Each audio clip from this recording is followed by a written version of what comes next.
제가 오늘이 두 번째죠. 우리가 메디뮤직 페스티벌을 영대병원에서 하는데요. 전 세계 어디를 찾아봐도 메디뮤직 콘서트나 메디뮤직 페스티벌은 없었어요. 그래서 제가 이거를 만들었지만 너무 스스로 뿌듯했고, 그리고 또 대구가 메디컬의 도시이면서 또 음악 창의 도시거든요. 그래서 너무나 의미 있는 시간이라고 생각합니다. 제가 김종현 원장님의 인사말을 읽었는데요. 너무 감동을 받았어요. 사실 음악하는 사람이나 예술하는 사람이 음악의 이런 힘을 얘기할 때는 좀 당연한데, 과학하고 이렇게 의학 쪽에 계신 분이 예술과 음악의 힘을 이렇게 대단하게 인정을 해주시는 걸 보고 너무 감동을 받았고, 정말 여기 계신 분들은 원장님 말씀대로 행복한 사람입니다. 그렇죠? 예, 오늘 저희가 정말 좋은 프로그램을 1시간 동안 맞춰서 준비를 했습니다. 그래서 먼저 김현수 바이올리니스트 모셔서 사랑의 인사를 연주를 하고, 여러분 우리가 인사를 드리는 건데요. 사랑의 인사를 연주하고 또 원장님의 또 인사 한번 들어보겠습니다.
너무 좋죠. 네. 우리가 오늘 주제가 디톡스 타임인데요. 세 분의 강연자분들께서 여기에 또 전문의 선생님들도 계시고, 디톡스가 무엇인지, 우리가 스스로 우리 몸과 마음을 어떻게 지키고 그런 방법이 있는지 또 소개를 해드릴 겁니다. 그렇지만 음악을 들었어도 벌써 여러분들은 벌써 디톡스를 시작하신 것 같아요. 네, 그러면 영대병원 여기 우리 원장님 오셔서 축사 좀 해주세요.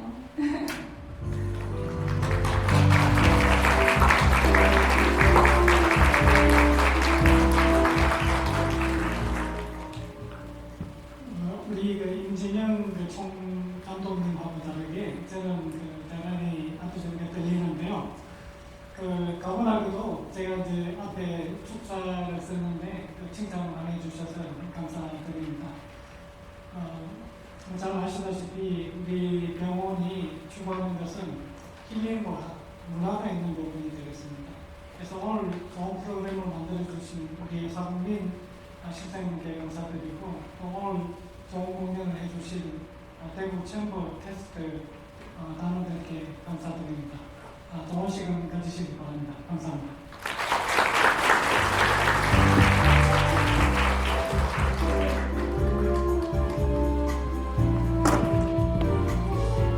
네, 너무 짧은 축사였지만 우리가 벌써 원장님의 마음을 다 읽고 전달 받은 것 같습니다. 네, 그리고 두 번째로 다음 곡은 저희가 동자우 야로스와브 동자우 선생님이신데요, 첼로 선생님이신데 저희가 프로그램에는 그 스원 100조만 되어 있어요. 그런데 우리가 그 바흐의 G-string, Air in the G-string이라고 그게 우리나라 말로 뭐죠? 바흐의 G선상의 아리아, 네, 그 곡을 따로 한 곡을 더 연주할 거예요. 왜냐하면은 그 동자호 선생님이 우리가 영대병원에서 이런 공연이 있다고 하니까 너무 좋아하시면서 자신의 개인적인 그 스토리를 말씀해 주셨어요. 어디에서 이제 있었는데 갑자기 호흡을 못하게 되면서 너무 그날 마침 오전에 어떤 의사 선생님을 우연하게 다른 곳에서 만났는데 나는 이런 사람입니다 하면서 명함을 받으셨대요. 그리고 명함을 그냥 주머니에 넣어놨었는데 오후에 갑자기 호흡을 못 하시게 되는 거예요. 그런데 막 영어를 밖에 못하니까 주위에 사람들, 강한국 사람들 그리고 잘 표현을 못하고 너무 힘들어서 나 어떡하지 막 이러는데 그 명함이 생각이 나셨대요.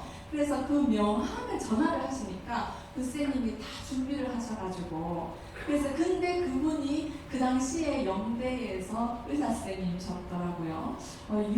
닥터 유라고밖에 모르시던데 네, 그래서 지금은 다른 곳에 계신 것 같습니다. 오늘 그 쌤님을 초대를 했지만 다른 일정이 있으셔서 정말 너무 안타깝지만 못 오셨지만 그래도 동자호 쌤께서 그 의사쌤님을 위해서 이 곡을 주선상의 아리아를 연주를 하고 싶다. 여기에 계신 분들도 다 의료 쌤들이시니까 네, 그래서 우리가 그 곡을 먼저 하고 백조 연주하겠습니다.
어떻게 우리 몸과 마음의 디톡스를 할 수 있는가를 말씀드릴 텐데요. 왜냐하면 또 너무 비교되면 안 되니까 제가 먼저 순서를 정했습니다. 음악과 함께하는 디톡스. 그런데 오늘 주제는 톨스토이가 음악에 어떻게 얘기하는가를 말씀드리고 싶어요. 그래서 너무나 많은 사람들이 있지만 톨스토이는 음악에 대해서 어떻게 얘기를 했을까? 네, 톨스토이는 이렇게 얘기했습니다. 음악은 인간 감정과 영혼에 직접적으로 작용하는 예술이다. 음악은 우리 감정과 영혼에 직접적으로 작용한다는 거죠. 거기다가 그래서 음악은 감정의 약어다라고 했어요. 감정의 약어다.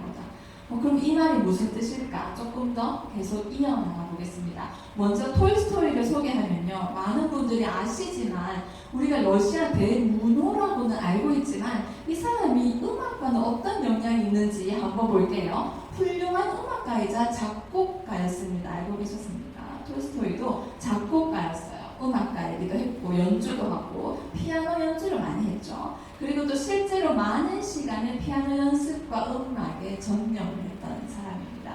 군 복무 때도 작곡을 해가지고 이 군사들 친구들이랑 같이 노래를 하고 같이 연주도 하고 그랬고요. 그래서 가장 좋아하는 작곡가가 베토벤이고 쇼팽입니다.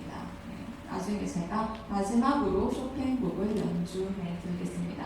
톨스토이에게 음악이란, 그럼 톨스토이는 음악을 어떻게 표현을 하고 음악은 어떤 것이라고 이야기를 했을까요? 음악은 인간 감정의 가장 순수한 표현이다. 순수한 표현이고 언어로는 표현할 수 없는 감정을 전달하는 힘을 가지고 있다. 이렇게 얘기했습니다. 그러니까 언어로는 우리가 우리가 조금 있다가 소프라노 선생님이 나오셔서 너무 좋은 노래를 부르시겠지만 소프라노 선생님 보면은 너무 예쁘시거든요. 그래서 우와, 제 단어로는 우와 아름답다 이렇게밖에 안 되는데 사실 제 감정은 그거 이상을 느끼고 있단 말이죠. 그래서 근데 음악은 그 언어가 표현할 수 없는 그보다 더 많은 것들을 표현을 하더라는 겁니다. 그래서 음악의 힘이고, 그래서 언어는 제한적이지만 음악은 인간 내면 깊숙한 곳까지 전달할 수 있고 들어갈 수 있고 감정을 불러일으킨다는 그런 힘이 있습니다. 그리고 감정을 고양시키고 변화시키기도 하죠. 우리가 좀 슬플 때 슬픈 음악을 들으면 더 슬퍼지고, 또 슬플 때 좀 기쁜 음악을 들으면 내가 슬픔을 잊고 또 기뻐지기도 하는 그런 강력한 힘이 있습니다. 톨스토이는 전쟁과 평화, 안나 카레니나 이런 소설에서 음악의 대단한 힘을 엄청나게 이야기했거든요. 어떻게 얘기를 했는가? 그래서 영혼을 고양시킨다, 도덕적인 힘을 가지고 있다. 그러면서 이 진실된 음악이 인간의 내면을 정화, 디톡스 할 수 있다. 이렇게 얘기했습니다. 이 소설뿐만 아니라 아주 많은 곳에서도 음악의 힘을 강조하고 있어요. 음악은 그리고 사람들 사이에 이해와 연대를 촉진시킨다. 우리가 외국 어디에 있다가도 올림픽 경기를 보고 외국가를 들으면 갑자기 제가 한국과 연결이 되는 것 마찬가지로 그렇게 또 음악의 힘이 있다. 그리고 신성하게까지 신과 더 연결한다고 되어 있지만, 물론 종교음악도 물론이지만 우리 내부에 있는 내 진정한 신과도 연결이 된다고 합니다. 그러면서 톨스토이는 인간 내면과 영혼을 변화시키는 강력한 도구는 음악이다. 이렇게 얘기했어요. 나중에 말년에는 오히려 사상보다 음악이 더 위대할까봐 겁난다. 이렇게도 걱정하기도 했습니다.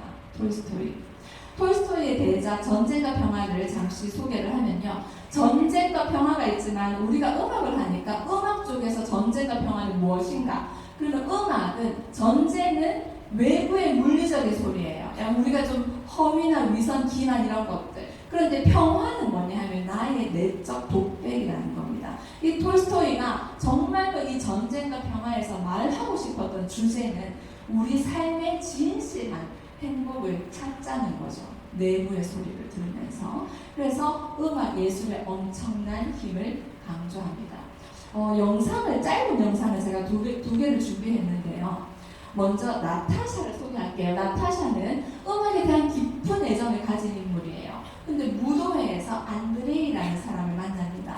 춤을 추는데 이 음악이 나타샤의 고조시켜요. 그리고 그녀의 내면과 이 세계를 더 연결하면서 나타샤가 가진 매력과 내면적인 매력까지 끌어올려서 안드레이에게 같이 춤을 추는 사람에게 전달을 합니다. 근데 만약에 우리가 처음에 안드레이를 만나가지고 카페에서 이렇게 이야기하면서 그렇게 하는 거하고 또 완전히 다른 모습을 보실 거예요. 네, 그러면 우리가 영상을 한번 볼까요? 한 1분 정도 보겠습니다. 지금 나타샤가 안드레이를 만나서 춤을 추는 장면입니다. 네, 여기까지인데요. 우리가 지금 이 영상을 보시면 아시겠지만 그냥 둘이가 만나가지고 춤을 추는 거지만 이 음악으로 인해서 나타샤는 조금 더 음악에 밀접하게 좋아하는 사람이었기 때문에 그 음악을 통해서 나타샤의 내적인 매력과 아름다움이 뿜어나왔고 그게 안드레이에게 전달이 됐다고 톨스토이는 이야기를 합니다. 두 번째 영상을 소개할게요. 이번에는 나타샤의 오빠 니콜라이를 소개할 건데요. 니콜라이는 지금 어떤 상황이냐고 하면 도박을 해가지고 막 돈을 막 빚을 이만큼 지고 그래서 막 돈을 다 잃고 집으로 정말 절망적으로 집으로 왔어요. 집에 도착했는데 이때의 니콜라이의 지금 표정인데요. 니콜라이는 정말 절망감, 자괴감 이런 것들이 최고조로 올라가면서 그런데 집에 왔는데 문을 열었는데 그때 마침 니콜라이 여동생 나타샤가 노래를 부르고 있었습니다. 그런데 니콜라이가 이 노래 소리를 들으면서 자기도 모르게 따라 노래를 부르면서 그 자기가 얼마나 절망적이었다는 것을 잊고 있는 장면인데요. 한번 보겠습니다.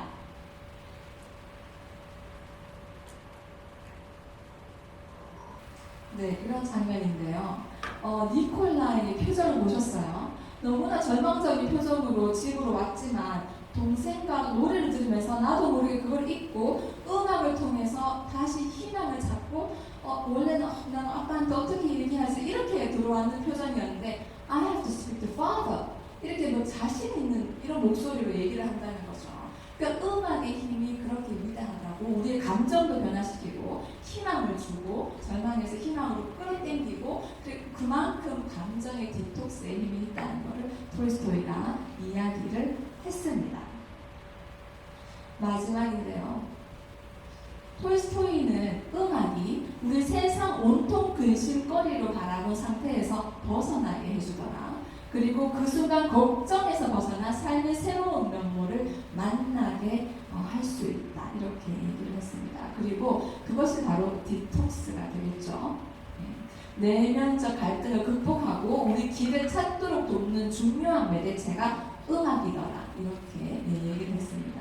네, 제 강의는 여기서 마칠 건데요. 좀 도움이 되셨어요? 네, 톨스토이가 생각하는 톨스토이가 말하는 그 음악의 엄청난 힘을 제가 다 전달을 해드렸는지 모르겠지만 제가 마지막으로 연주를 하면서 또 함께 하겠습니다.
네, 안녕하세요. 정신건강의학과 손진입니다.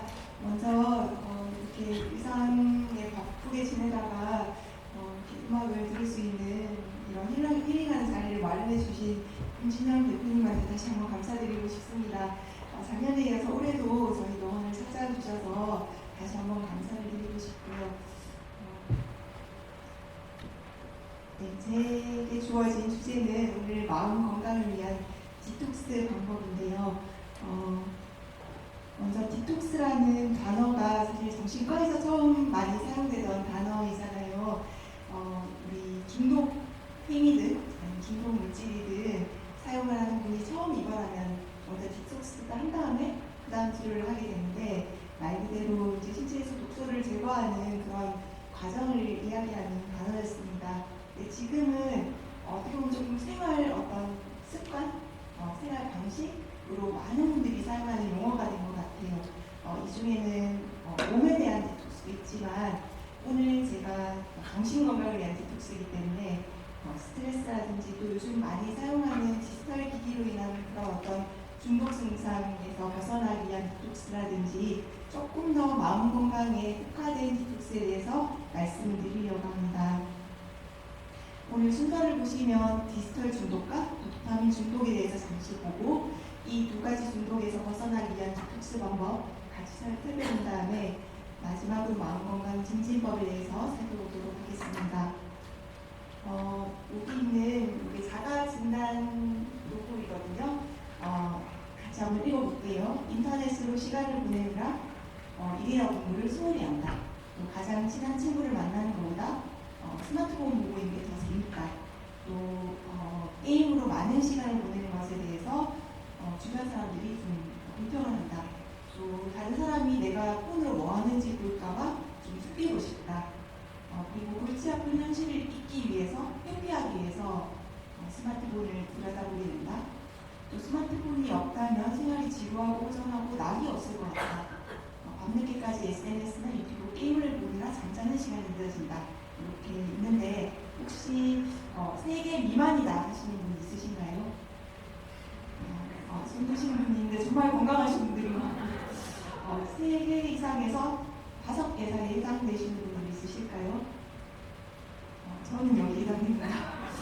저는 고위험군이더라고요. 고위험군. 디지털 중독 중에 고위험군이고 6개 이상이면 이제 중독 증상이 있다. 도움이 필요하다. 이렇게 이야기를 하는데 여기 그 내용들을 보면 조금 슬픈 부분들이 보이는데 뭐냐면 골치 아픈 현실을 잊기 위해서 스마트폰을 들여다본다. 그러니까 이게 스마트폰이 디지털이 너무 재미나서 즐거워서 보는 분들도 있겠지만 사실은 많은 경우에 아픈 현실을 잊기 위해서 본다는 거죠.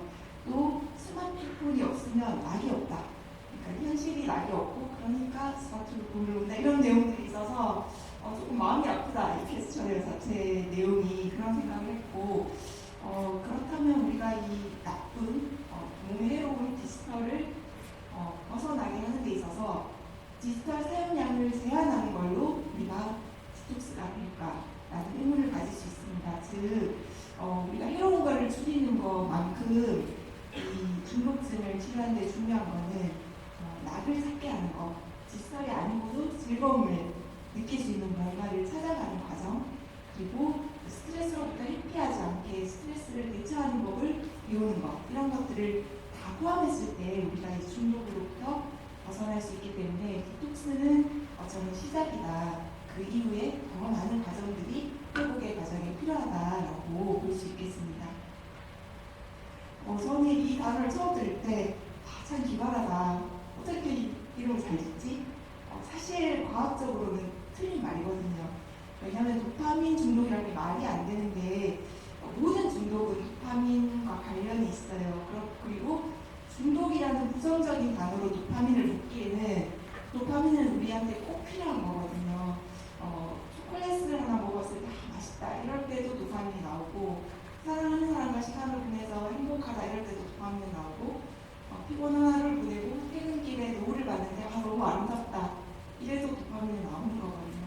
도파민은 꼭 필요하고 또 열심히 일해야지 열심히 해봐야지 이런 어떤 동기에도 필요한 물질이 바로 도파민이기 때문에 도파민을 그냥 중독, 이런 부정적인 단어가 없는 거는 사실 과학적으로는 근거가 없는 말이긴 해요.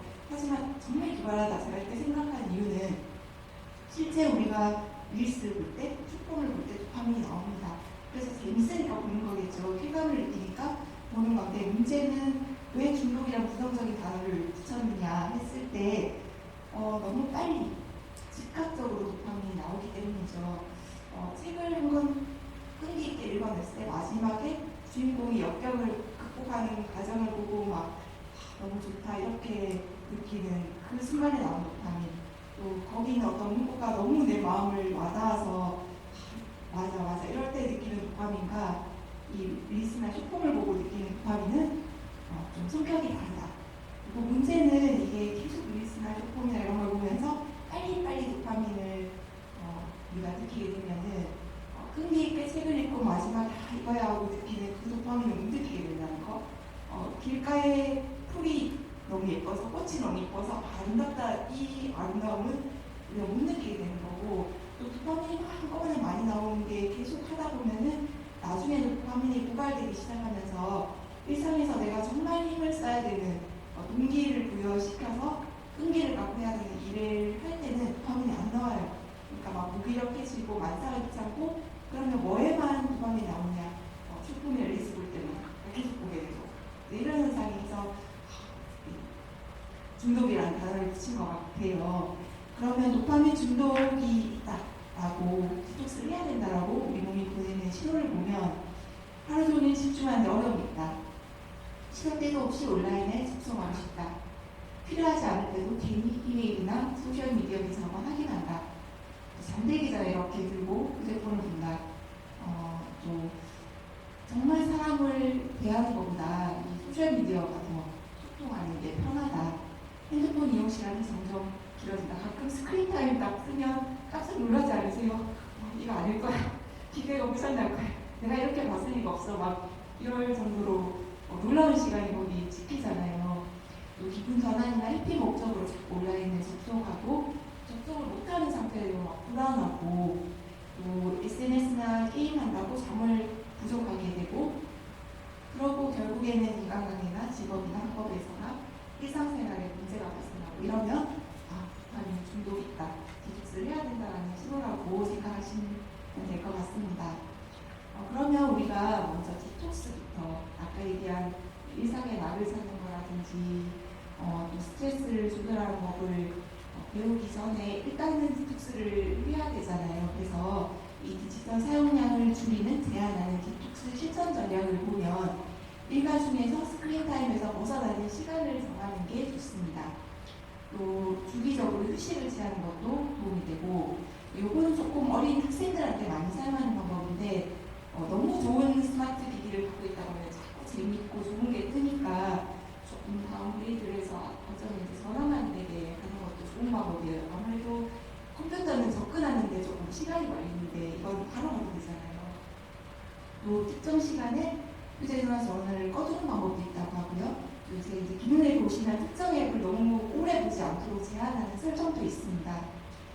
디지털 기기가 없는 영역, 아까처럼 시간을 제한하는 게 영역을 만드는 것도 좋은 방법이에요. 밥 먹을 때라도 보지 말자라든지 이런 것도 좋은 방법이고, 9시부터 10시까지 1시간 동안이라도 없이 딱 집중해서 일을 하자 이런 것도 좋은 방법이고요.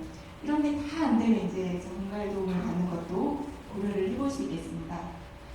근데 그 디톡스를 할 때 늘 환자분한테 제가 얘기 드리는 부분이 있는데 균형 혹은 중용이라는 표현인데요. 디톡스 하다가 응급실에 실려오시는 분들 가끔 있어요. 아시죠? 간헐적 단식, 막 무슨 클렌징 주스 이런 거, 아니면 어떤 한 가지 음식이 내 체질에 맞게, 그래서 그것만 계속 드시는 경우에 몸의 미네랄 균형이 깨져서 음식에 실려오는 거, 이런 것들이 이제 극단적인 디톡스잖아요. 그래서 언제나 중용이 중요하다. 마찬가지로 디지털 기기나 도파민 중독 이런 부분들에 있어서도 제한을 한다는 느낌을 받다 보면은 한꺼번에 가고자야지 이런 욕심이 들면서 아예 안 해야지 이런 잘못된 방식을 택하실 수가 있거든요. 근데 디지털이라는 것은 우리 일상생활에서 지금은 굉장히 중요한 도구이고 소통하는 방법이기도 하고 정보를 얻는 방법이 돼요. 여기 집으로 배달시켰어요. 이런 것도 해야 되잖아요. 근데 그거를 다 못하게 돼버린다면 일상생활이 안 되는데 또 아이들 이 스마트폰 중독이 없어야 돼. 그래서 아예 막 아빠가 스마트폰을 던져서 깼다 막 이런 경우도 있어요. 이런 거는 전혀 도움이 되지 않습니다. 일상생활을 살아가는데 디지털 기기는 필요하고 이를 잘 내가 조절하고 현명하게 사용하는 법을 가르치는 게 방법이거든요. 어떤 디톡스든 간에 극단적인 방법은 좋지 않다. 중요, 비경을 늘 생각하시면서 디톡스를 하시면 좋을 것 같아요. 또 도파민 중독에서 멀어지는 생활 습관도 보시면은 여기 비슷하게 아까랑 비슷하죠. 이런 방법들이 있는데 그 루틴을 가지는 게 정말 중요한 것 같아요. 그래서 일상생활을 리듬 있게 주기를 가지는 것도 중요하고 운동하면 또 도파민이 나오는데 이 도파민은 굉장히 건강한 도파민이기 때문에 우리 몸의 균형을 되찾아주는데 도움이 되겠습니다. 아까 말씀드린 대로 극단적으로 한 가지 음식을 먹게 되면 아무래도 그렇게 쌓이다 보면은 또 부작용이 생기는데 골고루 즐겁게 다양하게 먹다 보면 좋은 것도 있고 나쁜 것도 있어서 서로 균형이 맞춰지면서도 안전하게 우리가 디톡스를 할 수 있잖아요. 어떤 치료 방법이든 간에 단기간에 빨리 해라는 거는 다 안 좋은 방법인 것 같아요. 건강하게 골고루 오래 먹다 보면 저절로 디톡스가 되는 것 같습니다. 또 청소해서 주변을 깨끗하게 정리하는 것 그런 것들이 마음에도 뭔가 질서를 가져와서 디톡스를 할 수 있겠고요. 이런 방법들도 다 실천해 보시면 좋겠습니다.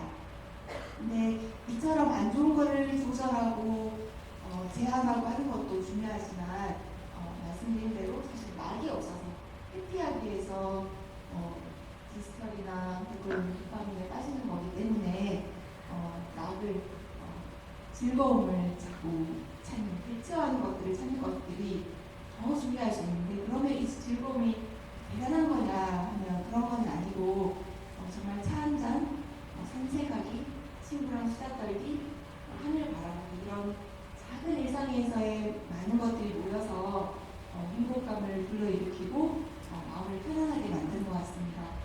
또 한 가지 말씀드리고 싶은 거는 편한 것과 행복한 거는 다른 게 있는 것 같아요. 일이 없고 편해서 고생을 안 하면 행복하냐? 그건 절대 아니고 치열하게 고생을 하더라도 행복할 수 있는 거거든요. 그래서 고생을 피하는 거, 힘든 거를 제거하는 거, 그게 결코 정신 건강을 불러오는 것은 아니고 힘들기도 하지만 또 이런 작은 행복감도 누리는 그런 상태를 찾아가는 것이 회복 과정의 중요한 방법이 되겠습니다. 건강한 마음에 대해서 그러면 건강한 마음을 위한 디톡스 저한테 많이 물어보거든요. 정신과 의사가 묻는 정신 건강이 뭐예요? 이렇게 많이 물어보시는데 병이 없는 걸 의미하지 않고 제일 위험한 어떤 그 정의가 이건 것 같아요. 완전무결한 거. 정신과 의사가 제일 싫어하는 게 이건 것 같아요. 완벽주의, 완전무결한 거.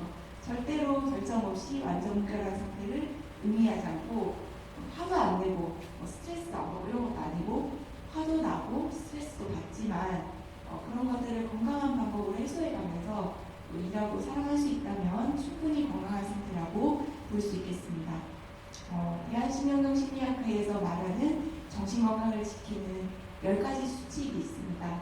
긍정적으로 세상을 보고 감사하는 마음으로 살고 감사한다는 게 사실 감사할 일이 없는데 왜 감사해라고 생각할 수도 있겠지만 아까 말씀드린 대로 고생을 하더라도 행복할 수 있다고 말씀드렸는데 딱히 감사할 일이 많이 없다고 생각되는 순간에도 지금 저희가 이제 의료 위기 상황을 맡고 있고 이렇지만 그래도 같이 관리로서 동료가 있고 또 찾아주시는 환자분들이 있고 그래서 감사하다 이런 식으로 억지로라도 감사할 것들을 만들다 보면 나한테 또 좋은 호르몬이 나와서 견딜 수 있게 한다.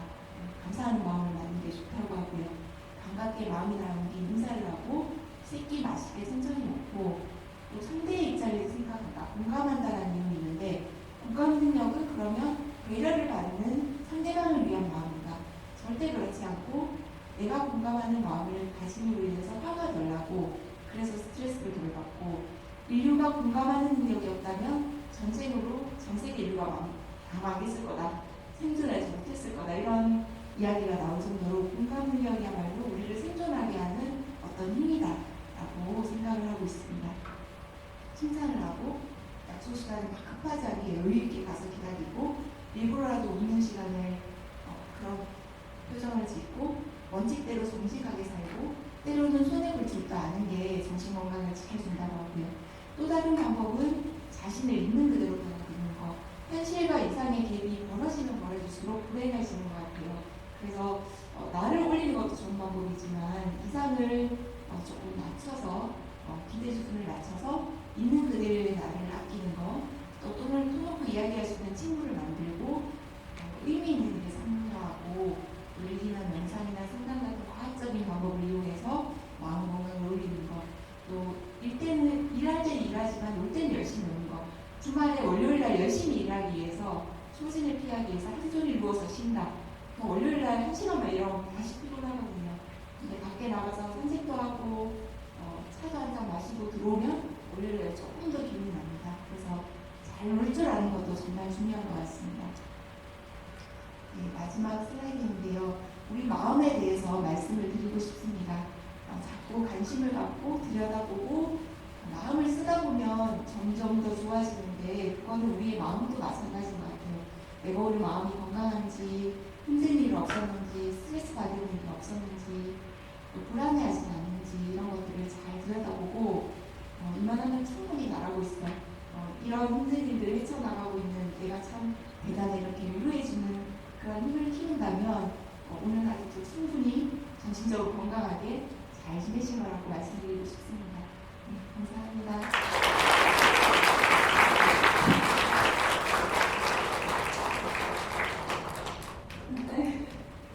네, 저는 교수님 강의 너무 잘 들었습니다. 우리가 지금 그랬구나, 그래도 참 잘 견디고 있네. 이 마지막 문자를 보면서 지금 그렇구나, 우리 지금 음악으로 참 너무 행복한 시간을 가지고 있는데 저는 이렇게 생각하고 됐어요. 사실 오늘 일하시고 오신 분들은 병원에서 일하시고 오신 분들은 너무 피곤하실 거고 또 외부에서 오신 분들은 병원에서 강의가 있어 마스크를 쓰고 가야 되나 하면서 또 이렇게 약간 이런 마음으로 오셨겠지만 너무 행복한 시간이라고 저는 생각합니다. 그렇죠? 예, 우리 다음에 소프라노 선생님과 또 피아노 정수현 선생님 모셔서 또 노래 들어보겠습니다.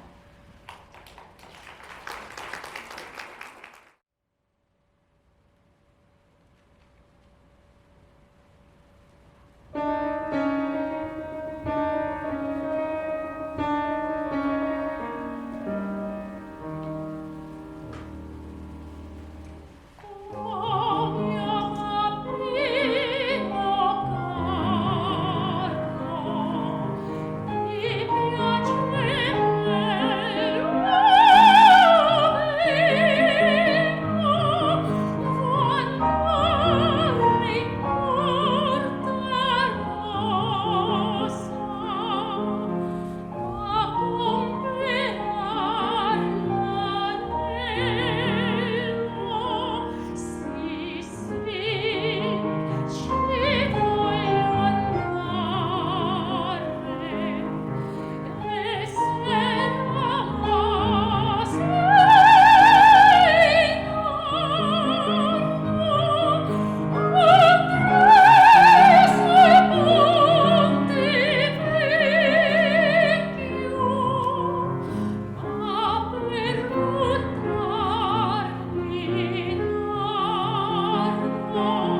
많이 힘든 상황인데도 이렇게 좋은 공연을 할 수 있도록 기회를 주신 우리 원장님, 또 좋은 프로그램 기획해 주신 키친버스트 임진영 대표와 다음 여러분들께 깊이 감사드립니다.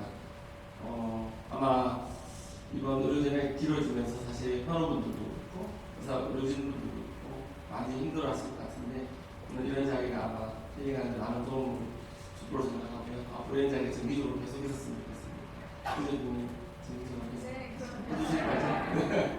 네. 아마 1년에 한두 번 정도 할 수 있도록 제가 정기적으로 기회를 하려고 하고 있습니다. 제가 말씀드린 내용은 일부는 우리 이제 천리 교수님 내용하고 겹치는 부분이 좀 있을 것 같아요. 근데 좀 더 이제 눈 건강에 포커스해서 말씀드리고자 합니다. 디지털 시대에 있어서 눈 건강을 어떻게 우리가 챙겨 나가야 될 것인가라는 부분에 대해서 좀 말씀드리고자 합니다. 먼저 키워드 하나를 좀 짚고 넘어가고자 하는데요. 좀 파밍입니다. 다들 잘 아실 것 같고 아까 선진 교수님 좀 설명하셨기 때문에 트렌드 코리아라는 책 잘 아시는지 모르겠으나 매년 베스트셀러를 기록하고 있는 책입니다. 이 책은 2008년부터 매년 우리나라 10대 트렌드를 짚어주는 책인데요. 2024년 트렌드 키워드 중에 도파민을 얘기하고 있습니다. 핵심 키워드 중에 하나로. 도파민은 아까도 잘 설명해 주셨잖아요. 실제로 우리 인간의 감정에서 아주 중요한 호르몬인데 실제로 즐거움이나 쾌락, 행복을 느끼게 하는 행동들, 동기부여가 되는 호르몬이에요. 아주 중요한 호르몬, 삶의 질에 있어 아주 중요한 호르몬인데 이게 과다했을 때는 점점 그 도파민에 중독돼서 조금 더 센, 좀 더 잦은 자극에 이렇게 반응하게 되고 그 도파민이 자극되는 그런 어떤 자극적인 어떤 그 영상이나 어떤 그런 것들에만 우리가 좀 갈구하게 되는 그런 상황을 처하게 됩니다. 그게 도파민 중독이 되겠죠.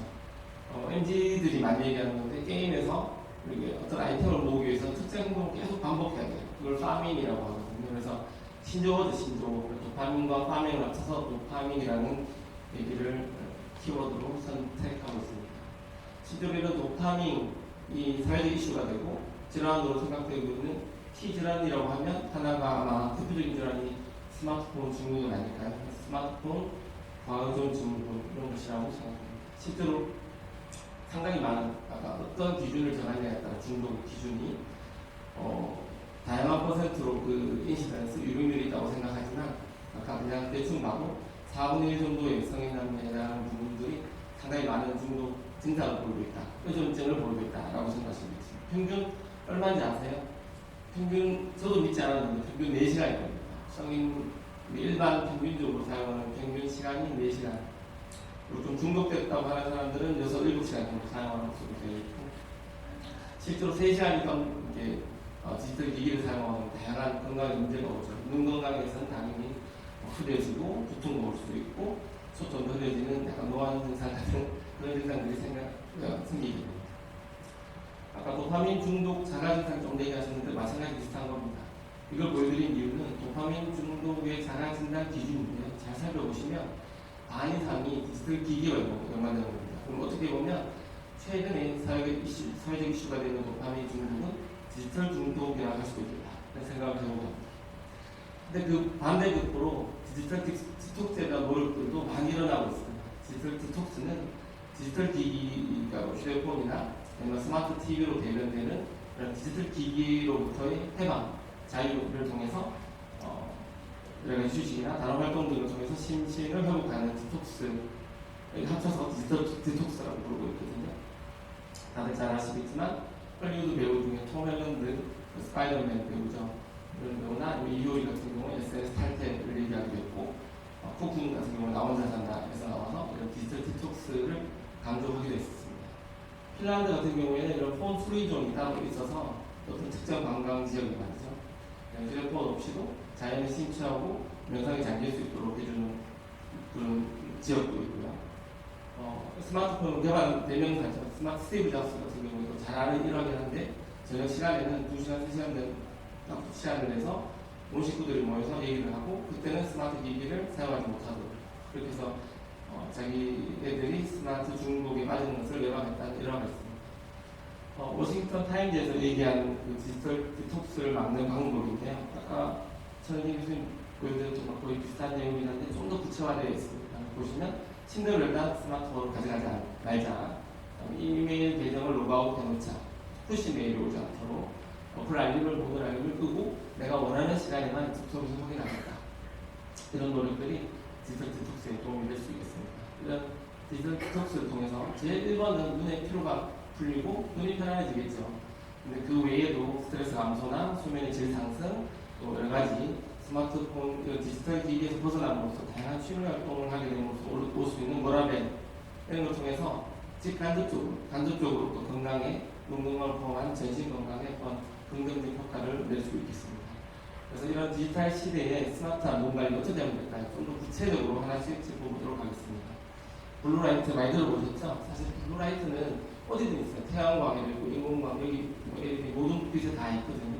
그럼 이게 모든 게 나쁜 것인가? 그렇진 않습니다. 하지만 우리가 보고 있는 디지털 기기들, 모니터나 휴대폰 같은 경우에는 아주 빛이 강하죠. 피도감이 강하기 때문에 좀 더 블루라이트가 많이 나올 가능성이 있고 좀 더 우리가 집중해서 요즘은 더 많이 활용을 하고 있기 때문에 리스크가 높다. 일부 실험에서 보면 그 청색 화장 LED를 주위에 비출 때 일주일 동안 낮밤으로 계속 비추게 되면 신경의 손상이나 이런 것들을 얘기하기도 하거든요. 그래서 블루라이트 손상이라는 것들에 대해서 우리가 경각심을 갖게 되고 많이 관심을 갖게 된 것입니다. 그래서 보면 일반적으로는 뭐 블루라이트 차단 안경이 나온다든지 보호용 필름을 쓴다든지 LED 자체가 이런 블루라이트를 죽이는 기능이 포함되어 있기도 하고 등등등이 나오고 있습니다. 하지만 제일 중요한 건 디지털 휴식, 적정 시간 활용하고 디지털 기기 사용 줄이고 제한하는 것들이 실제로 블루라이트 차단하는 것보다 훨씬 더 중요하다고 생각됩니다. 다음은 스트레스 당연히 눈 건강이 중요하겠죠. 보시면 스트레스를 받으면 우리 몸에는 그 스트레스를 피하기 위한 스트레스 호르몬이 올라가요. 지금 아드레날린이나 다양한 코르티솔, 스테로이드 호르몬들이 올라가는 거죠. 혈관 수축을 만들고 이로 인해서 긴장감, 눈의 건조, 피로감 등이 올라갈 수 있다라고 얘기하는데 이 외에도 일부 특정 환자들 같은 경우는 스테로이드가 올라가면 스트레스 호르몬 중에 스테로이드가 올라가면 일부 체질적으로 이 플루이드를 저류하는 리셉터가 더 많은 사람들이 있어요. 그런 사람들은 스테로이드가 내인성 스테로이드가 올라가면 스테로이드의 해결에만 쓰이는 게 아니라 플루이드를 저류시키는 그런 반응이 신체적으로 나타나게 됩니다. 그것이 이러한 현관부에 물이 차는 질환이거든요. 중심, 장애, 맥락, 망막경증이라고 합니다. 그런데 이 병의 대부분 70~80%가 쉬기만 하면 좋아집니다. 그래서 스트레스가 얼마나 우리 몸에 영향을 주고 또 우리가 스트레스를 피하고 릴리스하는 것만으로도 좋아지게 할 수 있다는 걸 보여주는 대표적인 질환이라고 할 수 있겠습니다. 그래서 스트레스를 대처하는 방법 제일 쉽죠. 아까 계속 강조해왔듯이 디지털 휴식, 충분히 그걸 피해서 여러 가지 규칙적인 운동과 규칙적인 생활을 통해서 리듬을 찾는 것이 중요하겠고 건강한 식단을 통해서 스트레스를 매니지할 수 있어야 되겠습니다. 잠이 보약이라는 말이 있죠. 수면은 아주 중요합니다. 그리고 모든 몸 세포가 수면 중에 회복이 일어나거든요. 그래서 수면이 제대로 이루어지지 않으면 노화가 더 빠르다는 말도 있고 심장병부터 이런 높다는 말도 있고요. 우리 눈에도 황반변성 환자들에서도 이런 수면 시간이 훨씬 짧다는 얘기가 있습니다. 아마 이 모든 것들이 회복되지 않으면서 오는 산화 스트레스 이런 것들이 영향을 주기 때문이라고 생각합니다. 그래서 보시면 수면이 제대로 이루어지지 않을 때 당연히 눈 건조증도 올 것이고 수면이 제대로 이루어지지 않으면서 건강한 몸 상태가 유지되지 않으니까 면역 체계가 당연히 제대로 유지가 안 되겠죠. 그에 따라 포도막염도 올 수 있고 말씀드린 대로 여러 가지 산화 스트레스 등에 의해서 다양한 황반변성들도 생길 수 있게 되는 것입니다. 그래서 규칙적인 생활을 통해서 충분한 수면을 취하는 것이 눈 건강뿐만 아니라 몸에도 아주 중요하다고 말씀드릴 수 있겠습니다. 황반변성 환자에서 오메가3를 많이 강조하거든요. 오메가3가 그 눈 건강뿐만 아니라 다른 콜레스테롤 같은 여러 가지가 있겠죠. 뿐만 아니라 멜라토닌을 분비한다든지 여러 가지 자율신경 조절 기능이 있어서 잠에도 숙면을 취하는 데도 도움이 된다는 얘기를 있습니다. 그러면 우리가 또 영양제 부분을 짚고 넘어가지 않을 수 없겠죠. 눈 영양제에 대해서 너무나 많이 나와 있습니다. 시중에. 그래서 제대로 된 연구를 통해서 입증된 영양소는 이 정도라고 생각합니다. 1990년대 말에 실제로 미국 시약처죠. NIH에서 한 10년 동안 연구를 통해서 프루브한 결과입니다. 그래서 이거 외에도 많이 존재하지만 확실하게 프루브된 것은 이것들이라고 생각할 수 있겠습니다. 보시면 항산화제, 비타민 C, 아연, 베타카로틴 같은 것들이 있는데요. 보통 용량이 엄청 높아요. 아연 같은 경우 10배, 보통 데일리 용량의 성인이 섭취하는 권장량의 10배입니다. 비타민 엄청 많은 공약인데 이거는 처음에 디자인 될 때 황반변소 환자를 위해서 디자인됐어요. 그래서 이렇게 먹여야 중기 황반변소 환자에서 진행을 억제하는 효과가 있더라라고 얘기하는 거죠. 근데 그 이하 초기나 정상에서는 효과가 없다라고 얘기하고 있습니다. 더군다나 이렇게 많이 먹다 보니까 속쓰림, 위장장애도 있고 베타카로틴이 용량을 오래 먹다 보면 그 스모커들은 폐암 유병률이 올라갑니다. 그래서 투스터디에서는 이런 것들을 사이드는 낮추고 부작용은 낮추고 효과를 유지하기 위한 노력들이 이어집니다. 그래서 보시면 오메가3가 추가되고 베타카로틴 아까 폐암의 리스크가 있는 요거 대신해서 루테인 제한틴이 들어가게 되는 것이죠. 이것 때문에 온갖 TV 채널과 홈쇼핑에서 루테인을 하는 것입니다. 근데 하지만 모두에게 루테인이 좋은 건 아니라는 거죠. 그래서 이 외에도 다양한 산화제 있죠. 암푸시안이나 아스타잔틴 많이 들어보셨을 거예요. 계속 나올 거예요. 그죠? 홈쇼핑이나 그런 것은 아직 입증되지는 않았습니다. 아마 RS3 스터디가 나와서 프로반이 날이 오지 않을까 싶긴 합니다. 분명히 여러 가지 항산화들은 굉장히 좋은 역할을 하긴 할 것입니다. 그런데 중기 이상의 황반변소 환자들은 꼭 필요하지만 그 외의 환자들은 건강하신 분들은 굳이 내는데 굳이 필요가 없다 말씀을 드리고요. 말씀드린 그런 좋은 영양제들이 포함되어 있는 음식들입니다. 이런 음식들을 통해서 균형 잡힌 식단을 유지할 수 있으면 굳이 필요 없다. 그래서 녹황색 채소, 보시면 견과류, 베리 종류, 블루베리, 아연 같은 경우는 고기에 많아요. 사실 다입니다, 다. 골고루 균형 잡힌 식단이 중요하다. 이런 얘기를 드립니다. 이건 디지털 기계와 상관이 없습니다만 눈 건강만 빼놓을 수 없는 게 자외선이죠. 아주 궁금해하실 것 같아서 한번 말하는데요. 보시면 우리 눈의 자외선은 백태우리 무조건 차단해야 되는데 UVC는 아주 똑같이 자르는 방향인데 이거는 몸에 아주 해가 되는 화장이고 오전층에 거의 걸러져서 지표면에 도달하지 않아요.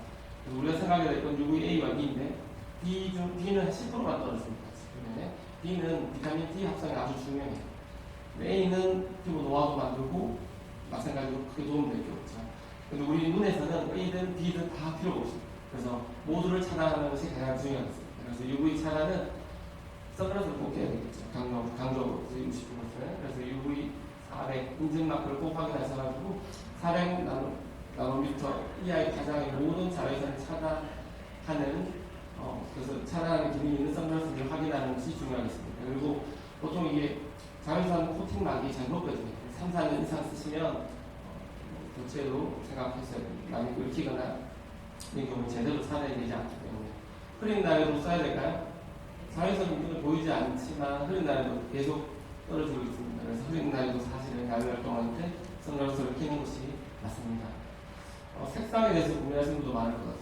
예전에는 자외선 차단 그 코팅막이 충분히 이제 기능이 좋지 않은 시절이 있었어요. 그때는 색깔이 중요했습니다. 갈색이 가장 잘 차단하거든요, 자외선을. 그래서 우리가 홍반변소 환자는 갈색을 많이 레커멘드했습니다. 10년, 20년에 제가 예전 트레이닝 할 때만이고. 지금은 자외선 코팅막 자체가 너무 좋기 때문에 색깔 상관없습니다. 그래서 아무거나 끼셔도 되는데 그래도 보면 그 액티비티에 따라 좀 다르게 보신다고 생각하시면 되겠고요. 보시면 일반적으로 자연색 그대로를 지우고 싶다. 당연히 블랙 컬러, 회색의 선글라스가 가장 좋은 것이고 좀 더 명암 대비, 그러니까 색깔의 구분을 더 선명하게 하고 싶다 하면 갈색이 좋습니다. 그래서 스포츠 운동하는 분들이나 골프하는 분들은 주로 갈색을 많이 쓰죠. 그래서 정리하면 눈 건강을 위한 팁인데요. 디지털 휴식을 취하는 것, 오늘 주제하고 만든 것이고 가장 중요한 부분이 되겠습니다. 스트레스를 줄이시고 또 적절한 균형 잡힌 식단을 통해 영양소를 섭취하는 것이 중요하겠습니다. 충분한 수면을 취하시고 야외 활동은 선글라스가 꼭 필요하겠습니다. 디지털 휴식 방법에 있어서 조금 더 구체적인 룰을 한 가지 말씀드리자면 많은 안과 전문의들이 얘기하는 룰이거든요. 20, 20, 20 룰이라고. 그래서 20분 동안 가까운 모니터나 휴대폰을 아주 집중적으로 봤다면 20초 정도는 한 6-7m 떨어진 20피트죠. 6-7m 떨어진 사물을 보면서 릴리스한 시간이 있어야 됩니다. 그래서 보시면 보통 2,000m 정도 되면 정도 거리가 될 것인데요. 아주 선명하게 내가 볼 수 있는 타겟을 보는 것보다 좀 흐린 숫자나 심벌을 보면서 힐링하는 게 훨씬 더 우리 조절근의 벌티그를 풀어주는 데 훨씬 더 좋다고 합니다. 참고하시면 좋을 것 같습니다. 다음은 이제 베토벤. 네, 베토벤 선생님 준비하셨나요? 비터스 타임 준비되신 것 같습니다. 그리고 남은 시간 음악 잘 잘 들으시고 또 명상을 통해서 충분히 눈 건강뿐만 아니라 마음 건강까지 힐링하는 시간 되셨으면 좋겠습니다. 감사합니다.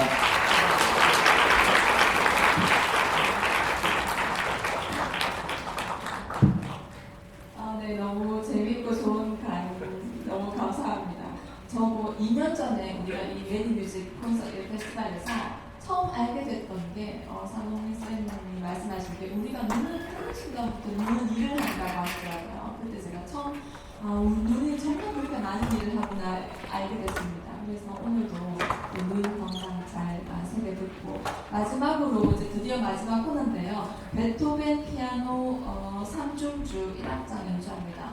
거기 프로그램은 한 8분 되어 있지만 우리는 아까 리허설 때 조금 막 신나서 치다 보니까 조금 더 짧아졌어요. 그리고 오늘 많은 분들 함께 해주셔서 너무 감사드리고요. 이 자리를 빌어서 김동영 원장님과 또 사범민 선생님, 선진 선생님 그리고 제가 가장 오늘 감사하고 싶으신 분이 저기 한 6, 7m 정도 거리에 계시는 황 팀장님 네, 너무 그동안 이 공연 준비한다고 너무 많은 도움 주셔가지고 너무 꼭 감사드립니다. 네, 그럼 마지막 연주자들 분들 초대하겠습니다.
네.